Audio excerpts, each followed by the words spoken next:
Cavalcade of Kings.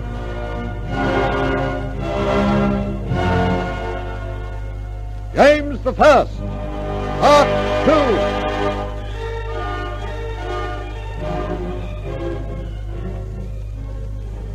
The gunpowder plot, designed by Robert Catesby for the destruction of the King and his Parliament, was enthusiastically supported by Guy Fawkes, Thomas Winters, and Thomas Percy.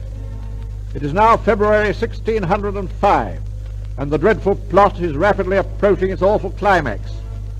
At the moment we find Catesby and his fellow conspirators at a house in Westminster, the wall of which joins that of Parliament House.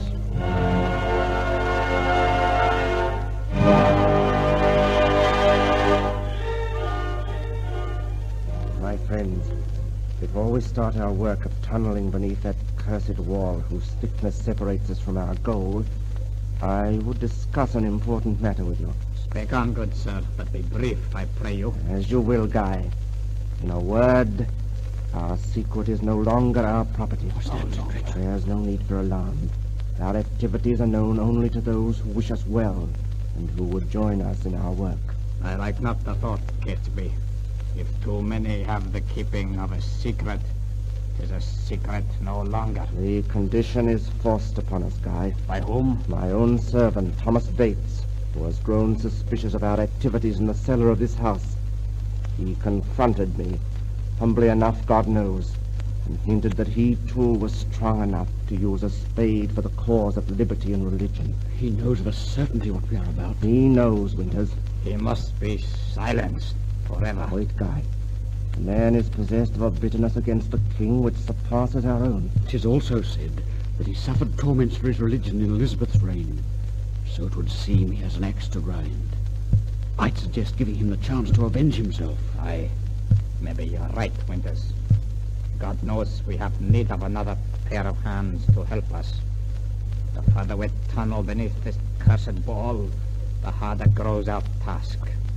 The faith I don't think will ever break through the perishing rock. Then 'tis agreed that we swear Bates to secrecy and put him to work? Aye.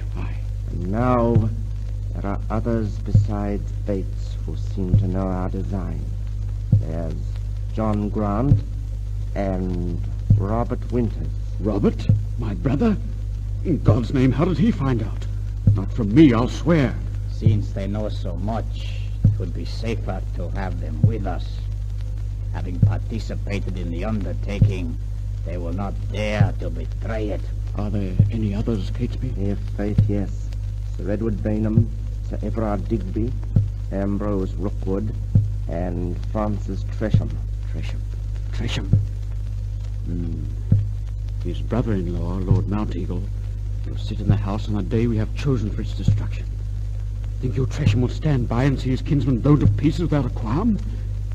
Remember, Catesby, we are none of us cold-blooded assassins, but men who seek to right the wrongs of the people. I think Tresham is to be trusted. I myself would blow up my own son in such a cause as ours. As for the others, their thirst for revenge for the many wrongs inflicted upon them by the king and his parliament is insatiable. So be it. They shall be sworn to secrecy. But if any one of them betray us, then let him beware. Will they take a turn with us in our dismal work underground? Nay, good Winters. It is well not to put all our eggs into the one basket. Then how will they assist us? With money, horses, food, and necessary supplies. Also a ship in which to make our escape to Flanders when our object has been accomplished. Is well. And now let us go to our work. The night grows old, and we have not turned a spade of earth. Pick up your lanterns, friends, and follow me. You are certain all doors and windows are securely fastened? With my own hand I attended to them. Lead on then, Guy. It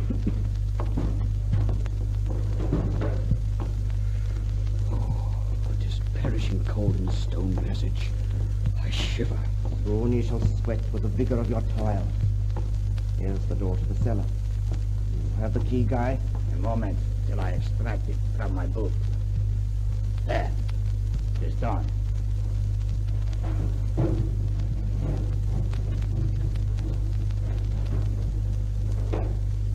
Enter.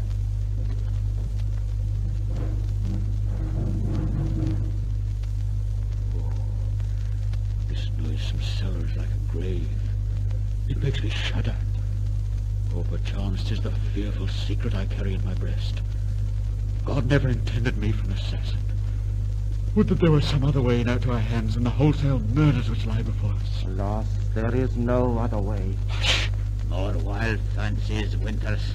I'll swear I heard the great bell tolling deep down in the earth under Parliament House. I'm afraid I tell you. I can't go on. I can't. Our conscience makes cowards of us all, Winters. But 'tis too late now for you to retire from the work alive. Is my meaning clear? Yes, Fox. It's clear. I'll go on. Give me my spade. I must work. I must do something to keep myself from thinking of those broken bodies, which will be found when Guy Fawkes has fired the 36 barrels of gunpowder, which will be stored beneath the House of Lords.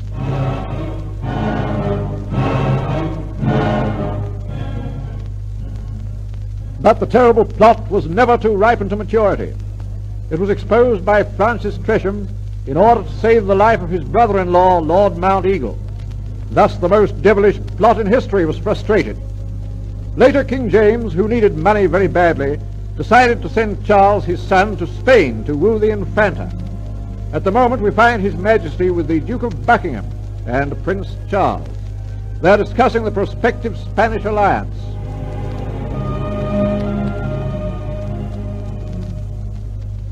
Charles, my son, your marriage with the Infanta of Spain would put an end to many of my worries. Especially your financial worries. Is that not so, sir? Faith, yes, Buckingham. Oh, but father, 'twill mean I shall be obliged to visit Madrid to make love to the Infanta. And what more romantic spot could be chosen than Madrid? In truth, I envy thee thy visit to this lover's paradise. Is aught amiss with the Infanta that makes her brother so anxious to be rid of her? Nay, son, she's as beautiful as a dove. She may have the disposition of a shrew. A sound whipping or two after marriage will soon cure her, my son. But what matters if she were as ugly as Dodo the dwarf, or as sour as a lime? The vast fortune which she will bring to England would make her beautiful and angelic in my eyes. As you will, then, father.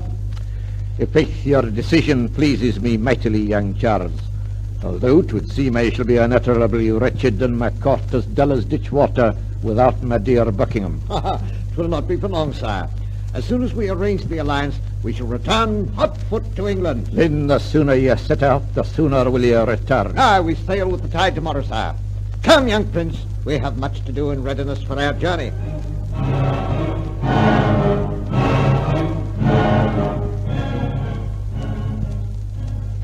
My brother, you say the English prince is expected to arrive in Madrid today? That is so, sister. You but wasted time, for I shall never marry him. No, it is a most desirable alliance, sister. Desirable? You, a strict adherent to the Catholic faith, to call an alliance between your sister and this Protestant prince desirable? Hast forgotten the diabolical tyranny of his father, which has made the lives of all who follow the Catholic faith in England a hell on earth? Oh, it is because of these unfortunate people that I favor the alliance, my sister.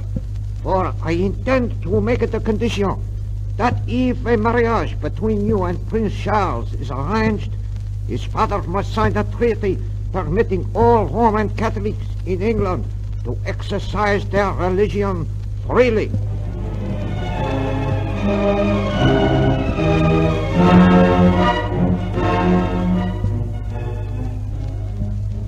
There she is, Buckingham. If faith, her beauty rivals that of the flowers in her garden. Were it not for this cursed wall which separates us, I'd have her in my arms in a trice.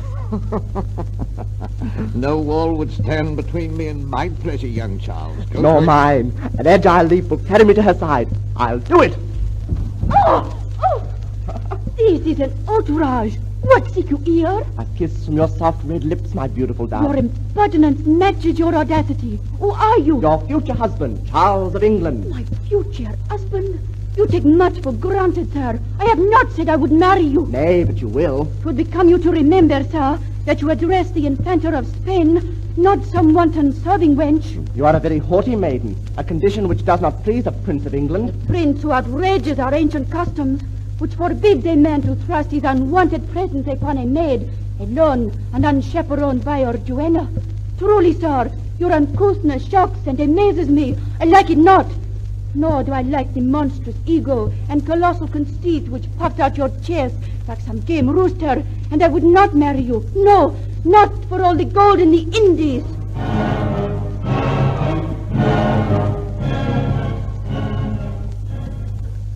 In a rage, Charles returned to England and forced his father into a war with Spain. But before much could be done, James fell ill. It is now the 27th of March, 1625. James is dying. Buckingham is at his bedside.